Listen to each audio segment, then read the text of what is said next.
Hey everyone, my name is Riley, and in this video you will learn how you can trade futures on Bybit. This video is going to cover everything that you need to know about trading futures on Bybit, making sure that you have the right account setup to manage your risk, showing you how the entire futures dashboard works and how you take trades, how you sell, everything that you need to know in that regard. Before we jump in, if you do not yet have a Bybit account, you can sign up to Bybit using the top link in the description. And using that link to sign up to Bybit will give you access to a bonus worth more than $6,000. So once you are on Bybit and you have either created or logged into your account, the way that we access the futures area is we just want to go up to the derivatives option at the top. And then from here, USDT perpetuals is the one that most people will be using when people are thinking about trading futures or using leverage on Bybit. We want to enter the USDT perpetual section. Now, once we are on here, you will notice that the trading screen looks very similar to just going to regular spot trading. There's not really much difference in the actual screen that we see. So the whole area basically works in the exact same way as when you are spot trading. The only difference is that we can trade here with margin. So the first thing that we can do, of course, is go up to this top right corner and choose the coin that we would like to trade on. So I'm going to stick with Bitcoin for now. But let's say you wanted to trade with some Ethereum, you could enter that in right there. And then we have the Ethereum USDT pair that you can place on your chart and start putting trades into. Now, when it comes to trading futures and trading with margin on Bybit, there are essentially three different versions of margin and futures that we can use. So what we can do is over on this right-hand side, we can see margin mode, and then we can click in. And there are three different types of margin mode. We have isolated margin, we have cross margin, and we have portfolio margin. Now, the isolated margin is what I would recommend most people using. This is what I personally use. And essentially, this is going to reduce the risk that you have when you are trading margin. Because with isolated margin, what we will do is we can go into isolated margin right here. As you can see, I'm set to isolated margin. And what we can do with isolated margin is we would go transfer, and then you can transfer funds from your funding or your trading account, whatever you usually use, into your margin account. So let's say that my maximum risk that I want to take when I am trading margin is $1,000.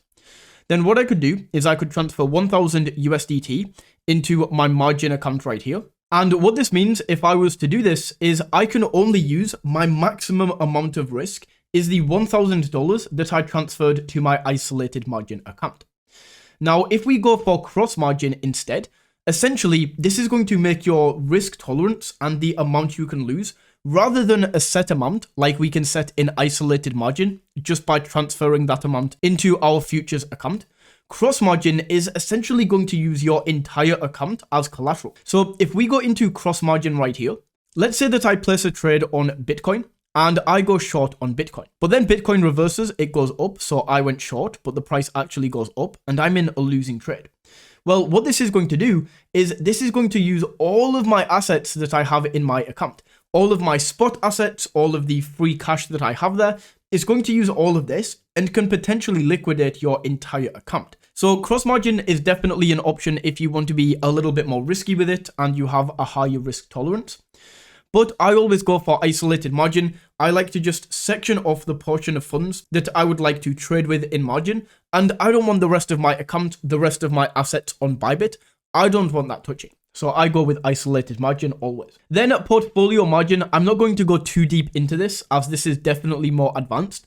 As you can see, these two are set for regular users, and the portfolio margin is specifically designed for professional derivatives traders. And honestly, to be completely transparent, I don't fully know what this portfolio margin account does. I've never used it. I never plan on using it because I just don't need to, and I'm not really a professional derivatives trader. I'm just a regular user. So I always set this to isolated margin right here. We can then go switch modes. As you can see, I am now in isolated margin. And then all we would have to do is transfer the amount that you want to trade with, that you want to limit off, and section into your futures account. And then you can trade with those funds. Now, I'm just going to go over to my demo trading account so that I can actually show you some trades that I take in real time without having to risk any money, because these are just going to be trades as an example. But as you can see, this works in the exact same way. The screen is the exact same. And it basically just means that this $42,000 that I'm trading with, it's not real money, it's just paper trading. But as I say, everything else works in the same way. So as you can see, I'm still on USDT perpetuals. And then at the top here, I am on my isolated margin account. We can also change this in this area, but I want to make sure I'm on isolated. And then I can also choose my leverage right here. So we can go from anything from 1x leverage, which isn't really any leverage, all the way up to 100x leverage right here. Now, another thing that we need to figure out that is very important to do when we are trading with leverage is figure out where we would get liquidated so we can properly adjust the leverage that we trade with so that we are not just guessing and we are not just taking random trades. So let's say on Bitcoin right now, I want to go long. Looks like we are in a pretty nice uptrend right now. And I want to go long right here. Well, what I can do is I can open up the calculator on this right-hand side. And for some reason, you can see we don't see a liquidation in this area. So we need to switch this from USDD perpetual to inverse perpetual right here. And then we can see a liquidation price. So I can say right now, if I wanted to go long on Bitcoin, I would set this to long. Then I can choose the leverage that I am going to trade with. My entry price, so let's just set this to last, the current price of Bitcoin. And then I can enter in how much USD worth of Bitcoin I want to trade. So let's say I opened a $5,000 position right here. I can see my liquidation price with 10x leverage is going to be 62,000. So the price could fall all the way to 62,000 before I am liquidated right here. So with that in mind, let's actually go ahead and zoom out and let's place on the chart some areas of support and resistance. So I'm going to go here. I'm just going to grab a line and then I can see here is a pretty good area of resistance. We bounced off this while it was made here. Then we bounced again, we bounced again, and we bounced again. So 4 levels of resistance right here. Looks like this is a pretty hard level to break. And then beneath this, we have an area of support right here. You can see we tested this once, we tested this twice.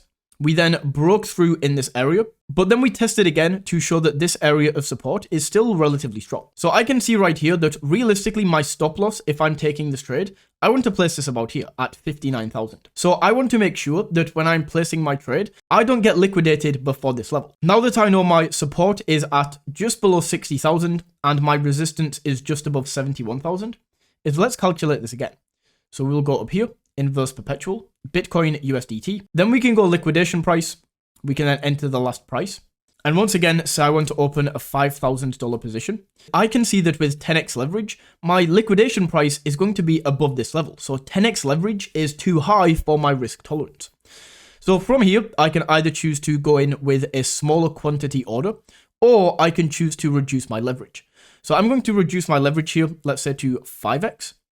56,000 is well below. So let's go for maybe 8. 7 seems like the best, the perfect spot right here. This is just below where I'm about to get liquidated. So if I really want to place all my account funds, then I can go for 7x leverage. So that is exactly what I'm going to do. I'm going to go up here, place a market order. Then I can set my leverage to 7x. Let's bring this right down to 7. We can then go over here and set this to order by value. And then set this to the $5,000. We can also set a take profit and stop loss. So we can click into this section, go right here and set the take profit and stop loss. So we can choose whether this is triggered by an ROI percentage, a percentage change in the underlying asset, or a trigger by profit and loss. But you can basically enter that in right there, set your profit and loss if you want to. And then I'm just going to go ahead and go long on this trade. So we can see right now that I'm long. Down here at the bottom, we can see all of the information about this order. So we can see how leveraged we are. We can see the quantity we have purchased. We can see the entry price. We can see the liquidation price right here is just below, as we calculated, is going to be 58,512. And then over here, we can see the unrealized profit and loss. If you want to move out of your trade at any time, a leveraged trade that you are already in, we can go up here and either click on this X button to close position, or we can choose to close by either limit or market price down here. So as I say, we can either let that trade run, or if we want to exit out, I'm just going to click on this button. And as you can see, my position has now been closed and we quickly entered and exited that trade. As I said, that is not a trade that I would regularly take, and that's why I'm using my demo trading account just to show you how this works.